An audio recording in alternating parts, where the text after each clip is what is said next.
60 రోజుల్లో మీతో ఇంగ్లీష్ అద్భుతంగా మాట్లాడిస్తాం. వెంటనే కాల్ చేసి జాయిన్ అవ్వండి. నమస్తే, welcome back to Suman TV. ప్రస్తుతం మనతో పాటు ఉన్నారు పబ్లిక్ స్పీకర్, ఫ్యామిలీ కౌన్సిలర్ రజనీరామ గారు. మేడంతో మాట్లాడదాం.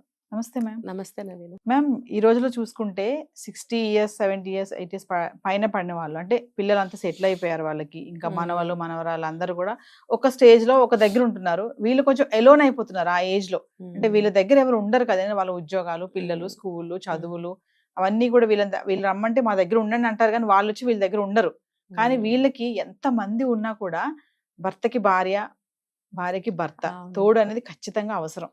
ఎంత మంది ఉన్నా, పిల్లలు ఉన్నా, మనవలు ఉన్నా, చుట్టాలు ఉన్నా కూడా. ఎందుకంటే కొన్ని ఉంటాయి పర్సనల్ గా కూడా, అది ఎలా అన్నా తీసుకోవచ్చు మనం, వాళ్ళ అవసరమే అనుకోవచ్చు, అది రొమాన్సే అనుకోవచ్చు, ఏది అనుకున్నా. కానీ ఇప్పుడు కొంతమంది ఏంటంటే ఆ వయసులో కూడా మాకు తోడు కావాలి ఖచ్చితంగా, మా ఆవిడ లాంటి అమ్మాయి నాకు కావాలి. అమ్మాయి అమ్మాయి అంటే ఇక్కడ మన అమ్మాయి అనుకోవడానికి ఏం లేదు, అలాంటి మా ఆవిడ లాంటి ప్రేమగా చూపించే అమ్మాయి నాకు కావాలంటే వాళ్ళకి మేము ఆస్తిపాస్తులు ఉన్నాయి రాసిస్తామని కూడా ముందుకు వస్తున్నారు కొంతమంది. 60s లో ఉన్న వాళ్ళు, 70s లో ఉన్న వాళ్ళు కూడా. అంటే ఒక్కసారి వాళ్ళ గురించి మాట్లాడుకుందామండి. చాలా మంది బయట విమర్శ ఏంటంటే, వీళ్ళకి ఇప్పుడు తోడేంటి, అవసరమా ఈ వయసులో అని కన్న బిడ్డలే అంటున్నారు వాళ్ళని. మరి అలాంటి వాళ్ళకి ఏం చెప్తారు మీరు? వీళ్ళ గురించి ఒకసారి మాట్లాడు. ఇందులో నాకు 2 సైడ్స్ నేను చెప్తానండి. ఫస్ట్ చూసుకుంటే, ఎప్పుడైతే పార్ట్నర్ చనిపోతారో అప్పుడు ముఖ్యంగా ఆడవాళ్ళు, భార్యలు చనిపోతే మగవాళ్ళు జీవించడం ఒక గంట కష్టం అవుతుంది. ఇంకా సంవత్సరాలు గడపాలంటే వాళ్ళకి ఇంకా వేరే నరకం అనేది ఉండదు. ఎందుకనంటే ఇప్పుడు ప్రెజెంట్ జనరేషన్ కాదు, ఎఫెక్ట్ లేదు దీనికి. పాతకాలం చూసుకుంటే వాళ్ళు ఒక 40 సంవత్సరాలు, 50 సంవత్సరాలు, 60 సంవత్సరాలు కాపురాలు చేసిన వాళ్ళు ఉంటారు. చిన్న వయసులో పెళ్ళిళ్ళు అవుతాయి వాళ్ళకి. అబ్బాయిలకు కూడా ఆ రోజుల్లో 16కి 17కి పెళ్ళిళ్ళు అయ్యేవి. సో చూసుకుంటే వాళ్ళకి అన్ని సంవత్సరాల వైవాహిక జీవితం అనుభవాలు ఉంటాయి వాళ్ళకి. అన్ని సంవత్సరాలు కలిసి ఉన్న తర్వాత, ఇందులో మళ్ళీ నేను ఇంకొక పక్కకి తీసి ఇంకొక పాయింట్ చెప్తా. ఈ భర్తలు ఆ భార్యలను ఎలా చూశారనేది మనకి పక్కన పెట్టాల్సిందే. ఎందుకనంటే వాళ్ళు సంతోషమే పెట్టారా, దుఃఖమే పెట్టారా, ఏడిపించారా, కొట్టారా అని మనకు తెలియదు. అలాంటి వాళ్ళు లేరండి, ఉన్నారు కదా. అయితే అలా ఒకవేళ అలా బాధలు పెట్టిన హస్బెండ్స్ ఉన్నా కూడా ఆ భార్యలు వాళ్ళకి ఎన్ని సేవలు చేసి ఉంటారు. స్టిల్ మా జనరేషన్ వరకు మేము కూడా అన్నీ అందిస్తూనే ఉంటాం ఈ రోజుకి కూడా. ఇవాళ ఇక్కడ కుర్చీలో కూర్చొని మాట్లాడుతున్నాను కదా అని ఎవరు అనుకోవటానికి లేదు. ఇంటి దగ్గర A to Z నేనే చేస్తాను, తీసుకెళ్ళి అందిస్తాను. ఏ మూల ఉన్నా, ఎక్కడున్నా, కాలు నొప్పి పెట్టనివ్వండి, చేయి నొప్పి పెట్టనివ్వండి, ఇంట్లో మేడ్ రాకపోనివ్వండి, ఏదైనా సరే. అలా అలా వాళ్ళు వచ్చి ఒకవేళ తీసుకోవచ్చు కదా అంటే వచ్చి తీసుకున్నా కూడా నాకు తృప్తి అనిపించదు. ఎందుకంటే ఇక్కడ ఈ సబ్ కాన్షియస్ మైండ్ లో ఉండిపోయింది. చెయ్యి ఆటోమేటిక్ గా, కాలు ఆటోమేటిక్ గా వెళ్ళిపోతుంది. ఒకవేళ వాళ్ళు వచ్చి తీసుకున్నా మనకేంటి అసంతృప్తి, వెల్తిగా అనిపిస్తుంది. అంటే వాళ్ళు మనతో ఎలా అన్నా ఉండనివ్వండి, మంచివాళ్ళు అవనివ్వండి, మనల్ని బాధించే వాళ్ళు అవనివ్వండి, ఈ పని అనేది గత ఇన్ని సంవత్సరాల నుంచి అలవాటు అయిపోయింది కాబట్టి వెళ్తూనే ఉంటాం, చేస్తూనే ఉంటాం, వాళ్ళు ఎలాంటి వాళ్ళైనా కానివ్వండి. సో వాళ్ళేంటి ఇంత సేవలు చేస్తున్నా సరే, ప్రేమించే భర్త ప్రేమించాడు, తిట్టే భర్త తిట్టాడు, తిడుతూనే ఉన్నాడు చనిపోయేదాకా. మరి ఇంకా కొంతమంది 80 ఏళ్ళు వచ్చిన భార్యలను కొట్టేవాళ్ళు ఉన్నారు. కొట్టారు, నాకు తెలిసి ఇప్పుడుకున్నారు, ఇంకా మరి కొడుతున్నారు. 80 ఏళ్ళు నీకు వస్తే భార్యకి కూడా 5-6 ఏళ్ళు 4 ఏళ్ళు తేడాతో ఆవిడకి అంతే వయసు కదా. మరి ఆవిడ దెబ్బలు తినే వయసా? నీకు కాళ్ళు చేతులు ఇట్లా ఊగుతున్నా సరే నువ్వు కొట్టగలుగుతావు, ఎలాగోలా దెబ్బ వేస్తావు. ఆ దెబ్బ తినే ఓపిక ఆవిడకుందా? మరి ఆ రోజుల్లో వాళ్ళు ప్రేమించినా, ముద్దు పెట్టుకున్నా, విసురుగొట్టినా అలా అలా అన్నేళ్ళు కాపురం చేసుకుంటూ వచ్చారు కాబట్టి, కష్ట సుఖాలు ఏమన్నా వచ్చినా సరే ఇష్టానో కష్టానో మాట్లాడుకున్నారు కాబట్టి. ఎందుకనంటే కొంతమంది భర్తలు షేర్ చేసుకోరు భార్యలతో, సింగిల్ నిర్ణయాలే ఉంటాయి, చెప్పరు, ఏం చెప్పరు. వాళ్ళు నిర్ణయించిందే ఇంట్లో జరగాలి. ఫలానా సంబంధం తీసుకొచ్చాను, అబ్బాయికైనా అమ్మాయికైనా చేయాల్సిందే అంటే పిల్లలు ఏడుస్తారమ్మా, నువ్వు చెప్పమ్మా నాన్నకి, నాకు ఇష్టం లేదంటే కూడా ఆవిడ రికమెండేషన్ అక్కడ పనిచేయని కుటుంబాలు చాలా ఉన్నాయండి. ఆయన మాట చెల్లాలి, ఆ సంబంధం చేయాల్సిందే, చచ్చినట్టు నోరు మూసుకుని కాపురాలు చేయాల్సిందే. ఇప్పుడులాగా అప్పుడు విడాకులు లేవుగా, ఒక 40 సంవత్సరాల క్రితం. మరి ఆ రోజుల్లో ఆ పెళ్ళిళ్ళు చేస్తే చచ్చినట్టు పడి ఉండాల్సిందే అని, ఇంక్లూడింగ్ మాలాంటి వాళ్ళం కూడా. కాబట్టి చెప్పిన సంబంధాలు చూసుకుని చేసుకోవాల్సిందే. అంటే అలాంటి భర్తలు కూడా ఉన్నారు.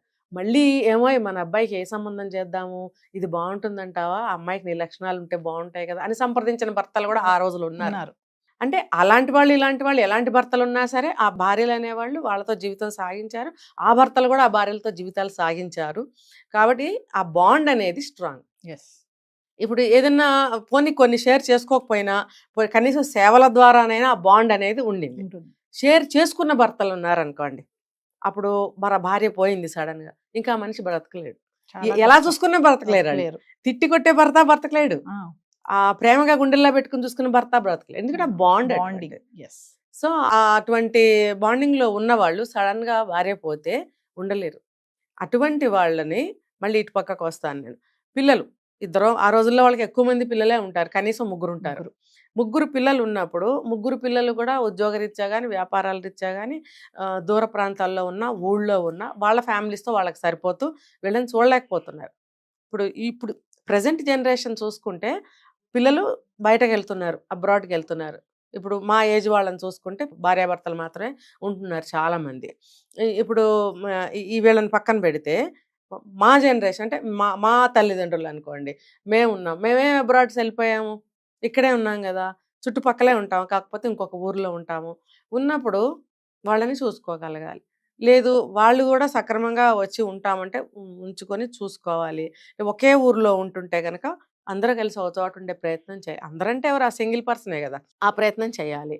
వీళ్ళకి ఏంటంటే అప్పటి వరకు పిల్లలు, పెళ్లిగాని పిల్లలు అనుకోండి, పెళ్లిగాని పిల్లలు, భార్య, వచ్చేపోయే చుట్టాలు, అందరు కళకళలాడుతూ ఉంటుంది ఇల్లు. ఒక్కసారిగా పిల్లలు పెళ్ళిళ్ళు వెళ్ళిపోయారు, మనవాళ్ళు మనవరాళ్ళు చదువులకు వచ్చి పెద్దవాళ్ళు అయిపోయారు, నా భార్య ఏమో ఇప్పుడు చనిపోయింది, నా వయసు ఏమో 70 లేకపోతే 65 లేకపోతే 80. ఈ వయసులో ఆ వ్యక్తికి ఎంత పిచ్చెక్కినట్టు ఉంటుందన్నమాట. అందరూ కావాలనిపిస్తుంది. అంటే తన మెంటాలిటీ ఎటువంటిదైనా సరే, ఎస్. అంటే నేను 2 వైపులు చెప్తున్నా చూడండి. అతను చెడ్డవాడు అవనివ్వండి, మంచివాడు అవనివ్వండి, అటువంటి వాతావరణంలో నుంచి వచ్చిన వ్యక్తి కాబట్టి ఒంటరిగా అనేది ఉండలేదు. ఉంటుంది, పెద్ద ఇల్లు ఉంటుంది, ఆస్తిపాస్తులు ఉంటాయి, పొలం పుట్రా ఉంటుంది. ఆ పొలం కూడా చేయలేని పరిస్థితి, కౌలుకి ఇస్తారు, ఆ కౌలు వాళ్ళు కూడా సరిగ్గా చెయ్యరు. బీడు పట్టిపోయి వదిలేసుకున్న పొలాలు ఉంటాయి. అలాంటి ఆస్తిపాస్తులు కూడా ఉంటాయి వీళ్ళకి. ఎన్ని ఉన్నా సరే చూసేవాళ్ళు ఉండరు. అప్పుడు వీళ్ళు ఒక తోడు కోసం ఇలా అడుగుతూ ఉంటారనమాట. ఎస్. అడిగినప్పుడు ఆలోచించాలి పిల్లలు కూడా, మేము చూసుకోవాలి అని. నేను ఇంకొకటి చెప్తా ఇక్కడ, వాళ్ళు ఎంత చూసుకున్నా, ఏజ్ అయిపోయింది కదా, వాళ్ళు ఎంత చూసుకున్నా కోడలు టైంకి అన్ని చూసి పెడుతుంది, తండ్రిలాగా చూసుకుంటుంది, కొడుకు కూడా బాగా చూసుకుంటాడు, మనవాళ్ళు మనవరాళ్ళు అందరూ తిరుగుతూ తాతయ్య అని పలకరిస్తూ ఓకే. కానీ రోజు గడిచిపోతుంది, తనదైనటువంటి ఒక టైం వస్తుంది ఎస్. సాయంత్రం అయ్యేటప్పటికి.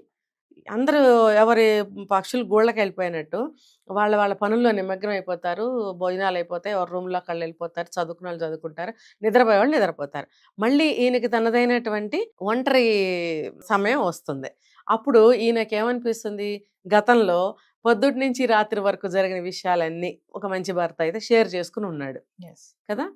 లేదు బాధ పెట్టిన భర్త అనుకోండి, అతనికి ఆవిడ అందిస్తూ సేవలు చేస్తూ ఏదో పాల గ్లాస్ ఇవ్వటం అలవాటు ఆ రోజుల్లో వాళ్ళకి, కాస్త బాగా నిద్ర పడుతుంది అని చెప్పి ఒక గ్లాస్ పాలు తెచ్చి ఇవ్వడము, మందులు వేసుకున్నారా అని అడగటం అనేది ఈ ఒంటరి సమయంలో జరిగే కార్యక్రమాలు. ఎస్. మంచి భర్తకైనా చెడ్డ భర్తకైనా ఇప్పుడు అవన్నీ మిస్సింగ్ కదా. ఇవన్నీ ఎవరు చేయాలి? సరే అవి కూడా కొడుకు కోడలు మందులు పాలు నీళ్లు తెచ్చిస్తారు, కానీ పొద్దున్న నుంచి సాయంత్రం వరకు జరిగిన విషయాలు పంచుకోవాలంటే ఏ భార్య వస్తుంది? ఎవరు? కోడలు వచ్చి కూర్చుంటుందా, కొడుకు వచ్చి కూర్చుంటాడా, చదువుకునే మనవాళ్ళు వచ్చి కూర్చుంటారా? ఎవరు వచ్చి కూర్చోరు. అప్పుడు కావాలనిపిస్తుంది ఒక తోడు. ఎస్. అరే నాకు మనసు పంచుకునే ఒక వ్యక్తి కావాలి.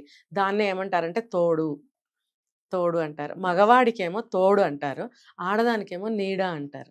తోడు నీడ. ఎస్. తోడు అనేది ఇద్దరికీ అవసరమే, ఆడదానికి ఇంకా నీడ కూడా అవసరమే. కాబట్టి ఈ అవసరం కోసం పెళ్ళి అనేది అడుగుతున్నారు వీళ్ళు. ఊరికే వచ్చేసి ఒక ఆవిడని ఇంట్లో పెట్టుకుంటే తప్పు కదా అది. కాబట్టి మాకు ఒక భార్య కావాలని అడుగుతున్నారు, అది తప్పేమీ కాదు.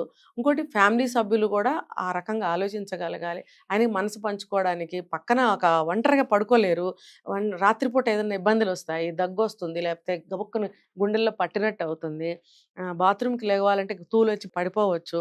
ఒక మనిషి పక్కన ఉంటే తట్టి లేపి నేను బాత్రూమ్కి వెళ్తున్నానని చెప్పాలి, చెప్తారు. ఎందుకనంటే గబుక్కన ఏ బాత్రూంలో కాలు జారి పడిపోతే ఈవిడికి అర్థం కాదు, ఎదట్లో ఉంటుంది, లేపుతారనమాట. ఆయన వెళ్ళొచ్చే వరకు కూర్చుంటుంది, అలాగే ఆవిడ వెళ్ళొచ్చే వరకు కూడా ఆయన కూర్చుంటారు. అది ఒకరికొకళ్ళు అనమాట. అప్పుడు మిగతా సభ్యులకి తెలియజేస్తాం, అయ్యో పడిపోయారు ఆయన రండిరా అని పిలుచుకొస్తారు, ఆ తోడు కోసం అనమాట. కానీ పిల్లలు మేడం, ఇప్పుడు జనరేషన్ వాళ్ళకి ఇలాంటివన్నీ కూడా, ఇప్పుడు మీకు అవసరం ఆ పెళ్లి, పిల్లలు ఉన్నారు కదా, మనవలతో ఉండొచ్చు కదా, ఇప్పుడు పెళ్లి చేసుకుని మీరు ఏం చేస్తారు అనే ఒక క్వశ్చన్ మార్క్ వస్తుంది కదా. అంటే వాళ్ళకి అసలు అవును. పెళ్లి అనేది వాళ్ళు ఎందుకు అడుగుతున్నారు, వీళ్ళు ఎందుకు వద్దంటున్నారు, అంటే వాళ్ళ పిల్లలు ఏం కోరుకుంటున్నారు పెళ్లి అంటే? అది వాళ్ళు నెగెటివ్గా ఆలోచించడం వల్ల వస్తుంది. రెండోది చెప్పిన ఆస్తులు. ఉమ్, ఆస్తులు పోతాయేమోనని భయం. చూడండి, ఏది కూడా నేను ఒకసారి చెప్పాను. ఈ విశ్వంలో ప్రేమ అనేది ఊరికే రాదండి. ఇచ్చి పుచ్చుకోవాలి ఏదైనా సరే. yes, ఏదైనా సరే. మనం ప్రేమగా ఎందుకుంటాం? ఇప్పుడు వాళ్ళతో మనకొక పనుంది. లేకపోతే వాడు బాగా చదువుకుని ఒక స్టేజ్‌కి రావాలి. మనం ప్రేమగా చెప్పాలి. లేదు, ఎవరన్నా వచ్చారు మన ఇంటికి. వాళ్ళు కొంచెం సేపే ఉంటారు. కొంచెం ప్రేమగా మంచిగా మాట్లాడి మంచిగా పంపించాలి. ఇట్లా విశ్వంలో ప్రతి ఇద్దరి మధ్యన కూడా ప్రేమతోనే ప్రతి పని ఉంది. yes, ఊరికనే అంటే నే ఎవరు కూడా రాంగ్‌గా అర్థం చేసుకోకూడదు. ఈ ప్రేమ అనేది ఏ ఏ అవసరం లేనిదే ప్రేమ అనేది పుట్టదు. ఇప్పుడు ఇద్దరు వ్యక్తులు ప్రేమించుకుంటారు. ఎందుకు ప్రేమించుకుంటారు? తనని నేను పెళ్లి చేసుకుంటే నా జీవితం బావుంటుంది. బాగుంటుంది. నేను ఈ అమ్మాయిని చేసుకుంటే, నేను అబ్బాయిని చేసుకుంటే మా జీవితాలు బావుంటాయి. అనేది ఒక అవసరం కదా అది. ఎస్, కాబట్టే కదా ప్రేమ అనేది అక్కడ మనం పెంచుకుంటూ వెళ్తాము.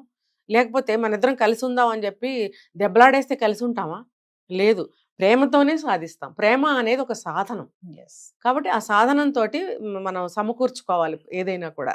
ఆ ప్రేమ లేనిదే దేన్ని కూడా సాధించలేం. అలాగే వీళ్ళు కూడా ఈ పిల్లలనేవాళ్ళు అర్థం చేసుకోవాలి. తర్వాత ఈ ఆస్తిపాస్తుల దగ్గరకొస్తే కొంత ఆస్తి అనేది ఆశ ఉంటేనే అవతల వాళ్ళ ఒక ఆవిడని చేసుకోవాలి. ఆవిడ తరఫున ఎవరో ఫ్యామిలీ ఉంటారుగా. ఖచ్చితంగా. మా ఇంట్లో స్త్రీని ఇంకో ఇంటికి పంపిస్తున్నామంటే వాళ్ళు ఎలాంటి వాళ్ళో మనకు తెలీదు. ఇప్పుడు నేను చూసాను ఒక చోట, నాకున్న ఆస్తిలో కొంత భాగం ఇస్తాను, కొంత అంతా ఇవ్వను అని ఉమ్, ఒక ఆయన చెప్పడం నేను విన్నాను. అంటే అవతల వాళ్ళు కూడా వాళ్ళ స్త్రీని ఇంటికి పంపించాలి అని అంటే కొంత ఏదన్నా సెక్యూరిటీ అనేది చూస్తారు. లేకపోతే ఆ వయసులో ఆవిడ ఆస్తులు ఏం చేసుకుంటుంది? ఒక సెక్యూరిటీ అన్నమాట. చూడండి, ఇన్ కేస్ రేపొద్దున కొద్ది రోజులేక ఆయనే ముందు పోయాడు, ఈవిడ ఒంటరైపోతారు. అప్పుడు మళ్ళీ ఆవిడకి సేమ్ యాజ్ ఓల్డ్ స్టోరీగా. అయితే ఇక్కడ క్లాజ్ ఏంటంటే స్త్రీ పోతే మగవాళ్ళు ఎక్కువ కాలం బ్రతకలేరు. అదే భర్త పోతే స్త్రీలు కొంచెం స్ట్రాంగ్ మైండ్‌తో బ్రతకగలుగుతారు. సో, పెళ్ళిళ్ళల్లో గూడా స్త్రీధనం అని చెప్పి కొంత ఇస్తారు. జీవితం ఏదన్నా ఆగమైతే ఎలాగో బ్రతుకుతుంది అని. ఈ రోజుల్లో చదువులు ఉన్నాయి గాబట్టి ఉద్యోగం చేసుకొని బ్రతుకుతున్నారు. ఆ రోజుల్లో ఎంతో కొంత ఆస్తులు ఇచ్చేవారు. yes, ఆ ఆస్తి ఏంటంటే స్త్రీధనం, అదెవరు ముట్టుకోకూడదు. అలాగే ఇక్కడ గూడా ఈ పెళ్లిలో కొంత ఆవిడకి ఇస్తాను అనంటే అవతల వాళ్ళు గూడా వాళ్ళ స్త్రీని ఈ ఇంటికి పంపించడానికి ఇష్టపడతారు. తర్వాత ఇటువైపు సంతానం గాని, అటువైపు సంతానం గాని ఆలోచించాలి. వాళ్ళు ఒంటరి బ్రతుకుకి మనం ఎంతవరకు తోడవ్వగలుగుతాము? అవుతాము. ఎట్లా అవుతామంటే ఇప్పుడు వీళ్ళిద్దరు పెళ్లి చేసుకొని ఇక్కడ ఉన్నంత మాత్రాన వాళ్ళు వదిలేయాలనేమి లేదు. ఇప్పుడు ఆవిడ పెళ్లి చేసుకొని ఇక్కడికొస్తుందనుకోండి, వాళ్ళ పిల్లలు ఈవిడని వదిలేస్తారా? ఈయన సంతానమే ఈవిడ్ని చూడాలా అంటే చూస్తారు, వీళ్ళు చూస్తారు. అంత మాత్రం చేత మీరు వదిలేస్తారా? ఈవిడ సంతానము ఈవిడ్ని చూసుకోవాలి.